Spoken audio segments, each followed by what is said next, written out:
What is going on, guys? Welcome back to Iman Invest. It's Khalil, and today I want to talk about Wish stock. The stock is starting to pick up a lot of momentum, and it looks very, very good. But before we get into that, I just want to say we absolutely killed this week. If you guys watched our watch list video on Saturday last week or Sunday, we talked about Tesla, Roku, Netflix, AMD, and Airbnb, as well as the S&P 500. If you looked at stocks this week, you know what Tesla did, you know what Roku did, and you know what Netflix did. We made an absolute killing. I'll include some screenshots below. If you guys want live plays, check out the Discord. That'll be down below. It's free. And if you're looking for somewhere to trade, check out the Webull links down below. You get free stocks. I get free stocks. It helps out the channel. In the coming weeks, we're actually going to start a $250 challenge where I try and take a $250 account to like 1,000, 5,000, 10,000. You know, you get the picture, right? But that's all going to be in the Discord and the Twitter, so make sure you guys check out those links below. But with that, let's get into Wish stock. So guys, Wish stock. Last week I made a video and I talked about this stock's going to explode. And in the video, I gave an idea of what I thought was going to happen, and it played out exactly like I thought so. We made that leg up and we consolidated right under the 15 level, but we never broke out. The minute Wish gets over 15.22, in my opinion, it's almost a straight shot to 20. This week, we played some options on Wish that went up around 200%. I'll have some screenshots right here for that. But the week, everything played out good for Wish stock. We've seen some good volume. People were buying the dip. It consolidated nicely. And yesterday, Seeking Alpha came out with an article talking about Wish. In their article, which was released yesterday during market hours, they said, Context Wish at its current evaluations trades at a massive discount to other e-commerce platforms. Due to its low-priced products for value-conscious and lower-income consumers, Wish has been misunderstood throughout its life as a private and now public company despite executing major growth.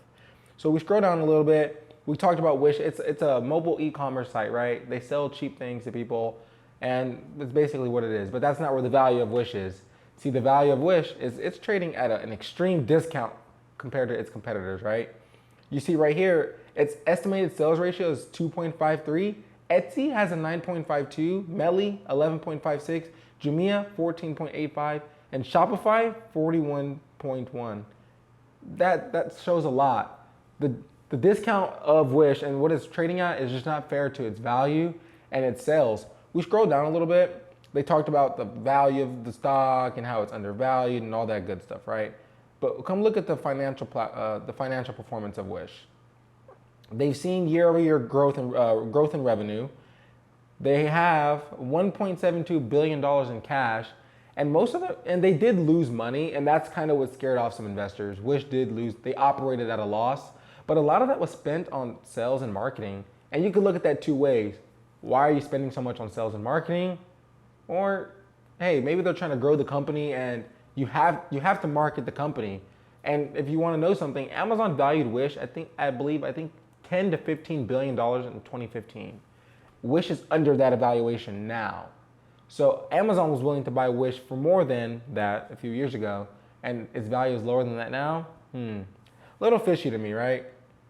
But in the article, they just talked a little bit about the bottom line at any time is it's reducing sales and marketing. So the minute they start reducing sales and marketing and they just focus on the company, it's gonna look good. One huge issue with Wish though is that yes, the products are cheaper, but the delivery times are longer. In my opinion, that's the main fix. That's what the company needs to fix. A lot of their products are imported from China, so it kind of makes sense on the delayed times. But something I think that going forward, they need to clean up a little bit. So Wish Local is a new product. It launched in 2019 where local brick and mortar stores partner with Wish to act as pickup locations for Wish orders, giving Wish an effective local warehousing and fulfillment footprint without the high capex of owning real estate. Now, I talked about that. I just talked about the delivery times. With Wish Logic, they're putting these warehouses in cities, kind of like an Amazon sort of thing, without actually owning the real estate, where they can now ship their products out of those little warehouses or stores that they're partnered with and speed up those delivery times. I think that looks really, really, really good for Wish. The article went on to talk about Gen Z and Y and how they were brought up with smartphones for instant price comparisons, free tech-driven services, fast fashion, cheap chick, and in the case of millennials, most having entered the workforce following the GFC. So Wish's target area, its age is Gen Y and Z, which will grow in the future. You know, people like to be able to price things on their phone, buy things quickly. If Wish can just focus on delivery and good products and continue to operate at lower costs, they already have the cash on hand, they're already undervalued, and they're in a booming sector. I think all of this makes up for Wish to run, not including the short interest and the float that it has. I mentioned in our video earlier this week, Wish has a low float, it's highly shorted. I believe Fintel has the short interest at 30% at the time of this video, but that number can fluctuate. So coming to look at the charts on Wish, again, last week I said we'd make this leg up and we'd consolidate, and that's exactly what we did. And this little flag or pennant looks like it's going to absolutely rip. There's a volume shelf building right here around this 1522 area, and if we can get over that, I think 20 comes fast. That's my next price target. So my price targets are 15, 1983, 24, 51, 30, 11. So you want to play Wish. Khalil, how do I play Wish? My personal opinion, I've been buying lottery options every week, but shares are probably the better play, right? Nobody knows when Wish is going to take off. It could take off next week. It could take off 2 months from now. It could take off 6 months from now. If you're buying options and theta's killing those options and they're decaying and the move's not happening, you're most likely going to sell at a loss. Well, as the shares, you can hold those until it moves. If it moves next year, you're just holding them, right? Keep an eye on Wish, guys. I think it's a good buy right here. Like I said before, I mean, we're $30 down from, the high was $30 and we touched 722 and we're still at 14. So at the minimum, I think Wish can get back to $30 and test all-time highs because people were buying it up there. It was traded up there. So people seen the value in Wish at $30. So keep an eye on Wish, guys. I think it's a good stock to buy, and I think this move is happening. It's giving me this AMC GameStop feel. It's picking up a lot of traction on social media, and it just looks good. But again, this is not financial advice, guys. You need to manage your risk, do your own research, do your DD, get your own opinion on Wish, and make a move based off your opinion. Last thing you want to do is buy something you don't have conviction in.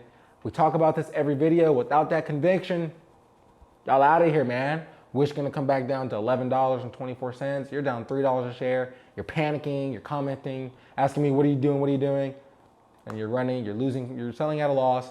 Then 2 weeks from now, Wish runs to 20 bucks and you're buying it again. Stay away from that vicious cycle, guys. You guys wanna buy something when it's low, buy the dips. If this dips, buy the dip. You don't wanna buy this when it's ripping. Although I still think it gets to $20, $30, if you're buying it at $18, it's a little FOMO, and you don't want FOMO. If you guys want more and live up-to-date information, check out the Discord. That link's down below. Again, we killed Netflix this week. We killed Tesla this week. We killed Wish this week. It's all free. Check that all out, guys. You guys are absolutely killing the channel. The likes, the comments, our subscribers are growing. The TikTok's getting a lot of love. Can't thank you guys enough for all of that. I'll make sure to have another watch list video out this week to look into next week. Tech looks a little hot, guys. Netflix, Apple, see some big moves, right? But with that, guys, as always, thank you so much, and you guys have a great day.